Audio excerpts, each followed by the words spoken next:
প্রিয় শ্রোতা, আসসালামু আলাইকুম। অডিও বুকস ইনসাইট বইকথা চ্যানেলে আজ আপনারা শুনছেন মুফতি রফি উসমানী রাহিমাহুল্লাহর আলোচনা থেকে লিখিত জান্নাতে যাওয়ার সহজ পথ বইটি। আজ প্রথম পর্ব। জান্নাতে যাওয়ার সহজ পথ। সম্মানিত ভাই বেরাদার ও সুহৃদগণ, সর্বপ্রথম আল্লাহর কৃতজ্ঞতা জ্ঞাপন করছি, যিনি আমাদেরকে আজকের এই দিনই আলোচনা সভায় সমবেত হওয়ার তৌফিক দান করেছেন। আলহামদুলিল্লাহ। বস্তুত এ ধরনের দিনী হালাকা ও মাজলিস দুনিয়ার বুকে এক টুকরো জান্নাত। হাদিসে এসেছে, তোমরা যখন জান্নাতের উদ্যানসমূহের পাশ দিয়ে অতিক্রম করবে, সেখান থেকে ফলমূল আহার করো। লোকেরা জিজ্ঞেস করল, জান্নাতের উদ্যানসমূহ কি? তিনি বললেন, জিকিরের মাজলিস। এই ধরনের মাজলিসকে ফেরেশতারা বেষ্টিত করে রাখে এবং রহমতের ফাল্গুধারা বর্ষণ করে। হাদিসে এসেছে, আবু সাঈদ খুদরি রাদিয়াল্লাহু তাআলা আনহু থেকে বর্ণিত, রাসূল সাল্লাল্লাহু আলাইহি ওয়াসাল্লাম বলেছেন, কোনো সম্প্রদায় আল্লাহ তাআলার জিকির করতে বসলে একদল ফেরেশতা তাদেরকে পরিবেষ্টন করে নেয় এবং তাদেরকে আল্লাহর রহমতে আচ্ছাদিত করে, আর তাদের প্রতি প্রশান্তি অবতীর্ণ হয় এবং আল্লাহ তাআলা তার কাছে ফেরেশতাদের মাঝে তাদের আলোচনা করেন। সহিহ মুসলিম। আজকের এই মহতী মজলিসে কি বিষয়ে কথা বলবো তা নিয়ে দ্বিধাদ্বন্দ্বে আছি। দোয়া করুন যেন আল্লাহ তাআলা উত্তম ও সারগর্ভ আলোচনা করার তৌফিক দান করেন। নবী যুগের তিন ব্যক্তি। আকস্মিকভাবে একটা ঘটনা মনে পড়ে গেল। একদা তিন ব্যক্তি মসজিদে নববীতে উপস্থিত হলো। তারা কিন্তু জানতো না রাসূল সাল্লাল্লাহু আলাইহি ওয়াসাল্লাম মসজিদে অবস্থান করছেন। তখন রাসূল সাল্লাল্লাহু আলাইহি ওয়াসাল্লাম স্বীয় সাহাবীদের নিয়ে মসজিদে তিনি আলোচনায় রত ছিলেন। ওই তিন ব্যক্তির একজন রাসূলের আজমত নিয়ে নসিহত কান পেতে শুনতে লাগলো। আরেকজন লাজুকতার দরুন মজলিস থেকে উঠে যেতে ইতস্তত বোধ করলো। তৃতীয়জন এসব তোয়াক্কা না করে মজলিস থেকে উঠে বেরিয়ে গেল। তখন রাসূল সাল্লাল্লাহু আলাইহি ওয়াসাল্লাম বললেন, এখানে তিন ব্যক্তির আগমন ঘটেছে। এক ব্যক্তি যে আল্লাহ তার রাসূলের কাছে নিজের আশ্রয়স্থল বানিয়ে নিয়েছে, আল্লাহ তাকে পূর্ণ প্রতিদান দান করবেন। দ্বিতীয় ব্যক্তি লাজুকতার দরুন উপস্থিত থাকার কারণে আল্লাহ তাকে প্রতিদান থেকে বঞ্চিত করবেন না। তৃতীয় ব্যক্তি আল্লাহর রসুল থেকে পৃষ্ঠ প্রদর্শন করার কারণে আল্লাহ তাকে দূরে রেখেছেন। এই ঘটনায় আমাদের জন্য সমূহ শিক্ষার উপাদান রয়েছে। দ্বীনি মাজলিস আল্লাহ প্রদত্ত অন্যান্য নিয়ামত।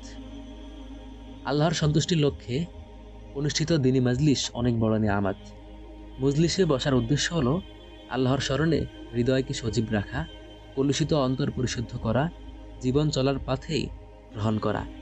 আল্লাহ তাআলা বলেন, তোমরা দ্বীনি আলোচনা করো, কেননা তা মুমিনের উপকার সাধন করে।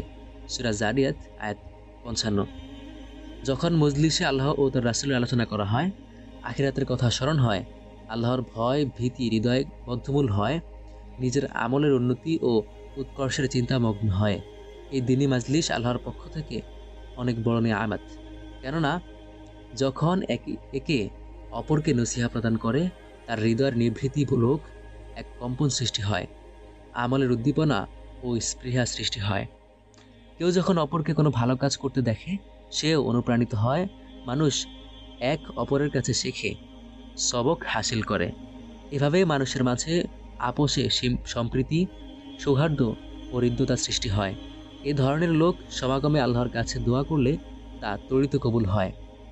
আমি যে মজলিসে বসে বলছি তা আসলে ক্ষণজন্মা আলেমদের মজলিস।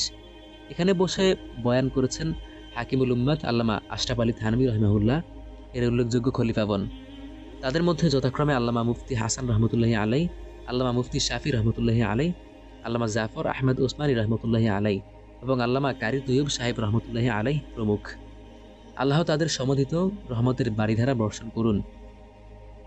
এমন শানদার মাজলিসে কথা বলা গোস্তাখি, তথাপি মুরব্বীদের আদেশক্রমে নিরুপায় হয়ে কথা বলতে হচ্ছে। আমি খুতবায় একটা আয়াত পাঠ করেছি। আল্লাহ তাআলা বলেন, হে মুমিনগণ, অন্তরে আল্লাহকে সেভাবে ভয় করো যেভাবে তাকে ভয় করা উচিত। এই অবস্থাতেই যেন আসে তোমরা মুসলিম। সূরা আলী ইমরান আয়াত ১০২। তাকওয়ার সংজ্ঞা কি? তাকওয়া হলো যে বিষয়ে আদেশ প্রদান করা হয়েছে তা যথাযথভাবে পালন করা, আর যে বিষয়ে বারণ করা হয়েছে তা থেকে নিবৃত থাকা। হযরত আব্দুল্লাহ ইবনে মাসউদ রাদিয়াল্লাহু তাআলা আনহু তাকওয়ার সংজ্ঞায়ন করতে গিয়ে বলেন, আল্লাহর অনুসরণ করা, অবাধ্য না হওয়া, তাকে স্মরণ করা, বিস্তৃত না হওয়া, তার কৃতজ্ঞ হওয়া, কৃতজ্ঞ না হওয়া। তাফসিরে ইবনে কাসির। মৃত্যুর কোনো সময়সীমা নেই। অধমের পঠিত আয়াতের দ্বিতীয় অংশ হলো, তোমরা মুসলমান হয়েই মৃত্যুবরণ করো। আমরা জানি মৃত্যুর কোনো সময়সীমা নেই। মৃত্যু আমাদের ইচ্ছাধীন নয়। যখন আল্লাহর হুকুম হবে আমাদেরকে ধর্ণা দিবে। জনৈক সালাফ যথাযথ বলেছেন, একজন মুমিনের জন্য নসিহা হিসেবে মৃত্যুই যথেষ্ট। আল্লাহ তাআলা মাঝে মধ্যে মালাকুল মাউতকে একটা ফিরিস্তি প্রদান করেন এ মর্মে যে, অমুক অমুকের জান কবজ করে নাও। তখন মালাকুল মাউত লক্ষ্য করে ওই ব্যক্তিরা দুনিয়ার বিবিধ ফিকির নিয়ে চিন্তামগ্ন, আগামী 1 বছরের প্ল্যান পরিকল্পনায় রত। তখন মালাকুল মাউত এ বলে মৃদু হাসে যে কয়েক মিনিটের মধ্যে তার মৃত্যু সংঘটিত হবে, আর সে আগামী 1 মাস বা বছরের ফিকিরে ব্যস্ত। কারণ কারো প্রাণ সংহার করতে গিয়ে মালাকুল মাউতের কোনো দয়ামায়া অনুভূত হয় না, কেননা আল্লাহ যাই আদেশ করেন তাই শিরোধার্য হয়ে যায়। মালাকুল মাউতের প্রসিদ্ধ ঘটনা। একবার আল্লাহ তাআলা আজরাইল আলাইহিস সালামের কাছে জিজ্ঞেস করলেন, তুমি অদ্যাবধি কত লোকের প্রাণ সংহার করেছ? তার ইয়ত্তা নেই। এই প্রাণ সংহার করতে গিয়ে কোনো লোকের ব্যাপারে তুমি দয়া ও মায়া হয়েছে কি? তিনি বললেন, হ্যাঁ, 2 লোকের ব্যাপারে আমি দয়া ও মায়ার বশবর্তী হয়েছি। তখন আল্লাহ তাআলা বললেন, কারা সেই 2 লোক? তখন আজরাইল আলাইহিস সালাম বললেন, এক সময় সমুদ্রের মধ্যে প্রবল ঝড় ও তুফান চলছিল। ইতিমধ্যে একটি জাহাজ ডুবে গেল। অনেক নারী পুরুষ যাত্রীও ডুবে গেল। কতক লোক জাহাজের চৌকাঠ ইত্যাদির উপর ভর করে কোনো রকম যান বাঁচিয়ে রাখে। তন্মধ্যে এক অন্তঃসত্ত্বা নারীও ছিল, যার প্রস্রাব বেদনা শুরু হয়ে গিয়েছিল। ইত্যবসরে তার সন্তান ভূমিষ্ঠ হয়ে গেল। সেই নাজুক ও ব্যাগতিক পরিস্থিতিতে সেই নারী তার সন্তানকে খুব যত্ন করছিলেন এবং বুকে আগলে রাখলেন। তখন এই নবজাত শিশুটির জন্য কোনো আহার্য বন্দোবস্ত হলো না। এই মুহূর্তে আপনি আদেশ করলেন, ওই মহিলার প্রাণ সংহার করো। তখন আমি দয়াপরবশ হলাম এবং ভাবলাম, তাকে যদি কবজা করে নেই সন্তানের কি অবস্থা হবে? তখন আল্লাহ তাআলা বললেন, দ্বিতীয় কোন ব্যক্তি যার প্রাণ সংহার করতে গিয়ে তুমি দয়াপরবশ হয়েছ? মালাকুল মাউত উত্তর দিতে গিয়ে বললেন, দ্বিতীয় ব্যক্তি যার ব্যাপারে আমি দয়াদ্র হয়েছিলাম সে হলো সাদ্দাদ। সে ছিল আপনার এক অবাধ্য বান্দা, যাকে আপনি অঢেল সম্পদ, বিত্ত, বৈভব ও প্রতিপত্তির অধিকারী করেছিলেন। সে এক পর্যায়ে দুনিয়ার প্রতি মোহগ্রস্ত হয়ে জান্নাত বানানোর ব্যাপারে বদ্ধপরিকর হয়। অবশেষে অনেক কষ্টে সৃষ্টে একটি জান্নাত বানায় সে। দুনিয়ায় যাবতীয় সৌন্দর্য, সৌকর্যে ও বিস্ময়কর জিনিস উদ্ভাবনে অনন্য সাধারণ এক প্রাসাদ নির্মাণ করে। অবশেষে যখন নির্মাণ কাজ সম্পূর্ণ করে 1 পা মারিয়ে জান্নাতে প্রবেশ করতে লাগলো, ঠিক সে মুহূর্তে তার প্রাণ সংহার করার ব্যাপারে আমি আদিষ্ট হই। এই ঘটনা মনে পড়লে এখনও আশাবাদী হই, সে যদি একটুখানি তার নির্মিত জান্নাতে প্রবেশ করার সুযোগ পেত। তখন আল্লাহ তাআলা বললেন, তুমি এক ব্যক্তির ব্যাপারে 2 বার দয়াপরবশ হয়েছ। সাদ্দাদ হলো সেই ছোট বাচ্চা যার মাকে তুমি ঝড় তুফানের সময় অন্ধকারাচ্ছন্ন রাতে প্রাণ সংহার করেছিলে। আমি তাকে যথাযথভাবে লালন পালন করেছি। তাকে অনন্য মেধা, মনন, প্রতিভা ও প্রজ্ঞার অধিকারী করেছি। এক পর্যায়ে সে বড় হয়ে আমার অবাধ্য হয় এবং আমার মোকাবেলায় জান্নাত বানাতে প্রস্তুত হয়ে যায়। তাহলে বুঝতে পারলাম মৃত্যু একটি অনিবার্য পরিণতি, আমাদেরকে ইচ্ছা অনিচ্ছায় অবশ্যই গ্রাস করে নেবে। এই জন্য প্রিয়নবী মুহাম্মদ সাল্লাল্লাহু আলাইহি ওয়াসাল্লাম মৃত্যুকে অধিক হারে স্মরণ করার নির্দেশ দিয়েছেন। রাসূল সাল্লাল্লাহু আলাইহি ওয়াসাল্লাম বলেন, হযরত আবু হুরায়রা রাদিয়াল্লাহু তাআলা আনহু থেকে বর্ণিত, তিনি বলেন, রাসূলুল্লাহ সাল্লাল্লাহু আলাইহি ওয়াসাল্লাম বলেছেন, তোমরা বেশি করে স্বাদ হরণকারী বিষয় অর্থাৎ মৃত্যুর কথা স্মরণ করো। জামিয়া তিরমিজি। অন্য হাদিসে যারা অধিক পরিমাণে মৃত্যুকে স্মরণ করে তাদেরকে সবচেয়ে বুদ্ধিমান আখ্যা দেওয়া হয়েছে। বলা হয়েছে, হযরত আব্দুল্লাহ ইবনে উমর রাদিয়াল্লাহু তাআলা আনহু থেকে বর্ণিত, তিনি বলেন, আমি রাসূলুল্লাহ সাল্লাল্লাহু আলাইহি ওয়াসাল্লামের সঙ্গে বসা ছিলাম। এই সময় জনৈক আনসারী তার নিকট আসে। সে নবী সাল্লাল্লাহু আলাইহি ওয়াসাল্লামকে সালাম করে এবং বলে, হে আল্লাহর রাসূল, সর্বাপেক্ষা উত্তম ঈমানদার কে?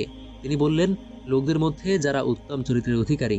লোকটি আবার জিজ্ঞেস করল, সর্বাপেক্ষা দূরদর্শী ও বুদ্ধিমান কে?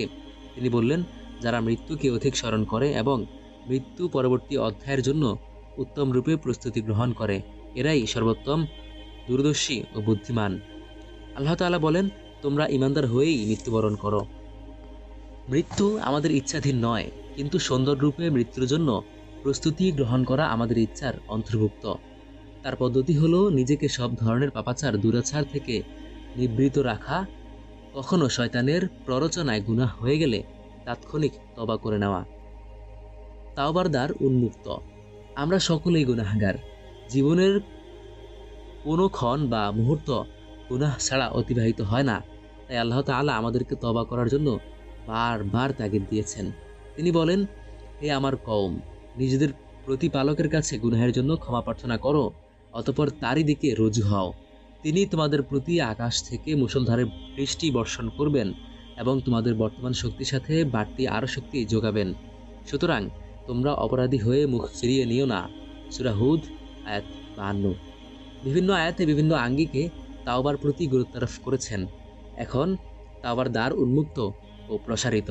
যখন মৃত্যুর ডাক আসবে, তাওবার দ্বার চিরতরে রুদ্ধ হয়ে যাবে। আল্লাহ তাআলা বলেন, তাওবা কবুল তাদের প্রাপ্য নয় যারা অসৎকর্ম করতে থাকে। পরিশেষে তাদের কারো যখন মৃত্যুক্ষণ এসে পড়ে, তখন বলে, এখন আমি তওবা করলাম, এবং তাদের জন্য নয় যারা কাফির অবস্থায় মারা যায়। এরূপ লোকদের জন্য তো আমি যন্ত্রণাদায়ক শাস্তি প্রস্তুত করে রেখেছি। সূরা নিসা আয়াত 18।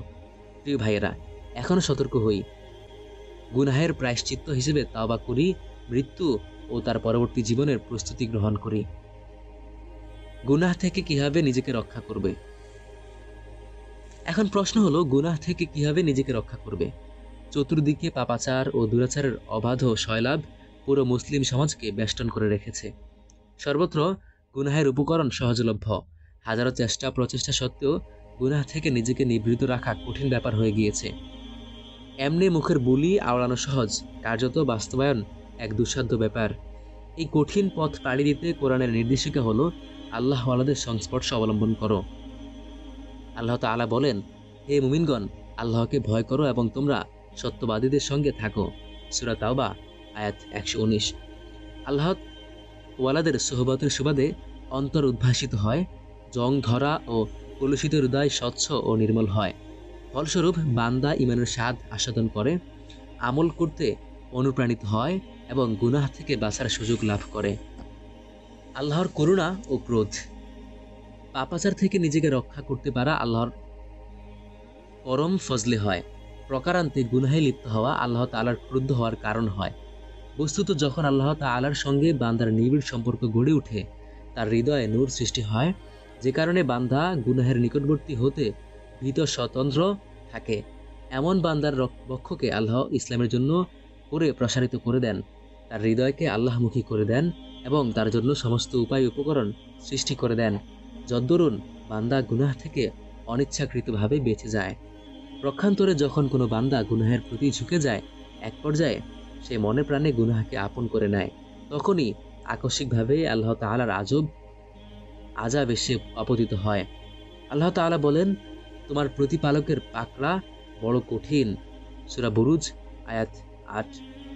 অন্য আয়াতে আল্লাহ তাআলা বলেন, তাদেরকে যে উপদেশ দেওয়া হয়েছিল তারা যখন তা ভুলে গেল, তখন আমি তাদের জন্য সমস্ত কিছুর দুয়ার খুলে দিলাম।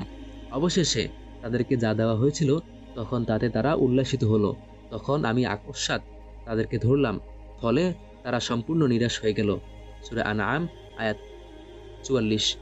তাই কোনো ধরনের গুনাহ হয়ে গেলে কাল বিলম্ব না করে তাৎক্ষণিক তওবা করা অপরিহার্য। হতে পারে এই বিলম্ব আল্লাহর পাকড়াও পর্যন্ত নিয়ে যাবে। শ্রদ্ধেয় পিতার কাছে অধমের প্রস্তাবনা। আমার শ্রদ্ধেয় পিতা মুফতি আজম মুফতি শফি রাহিমাহুল্লাহর ব্যাপারে সবাই জানি। তিনি সন্তানদের ভালোবাসার ক্ষেত্রে কতটা সহানুভূতিশীল ও সহৃদয় ছিলেন।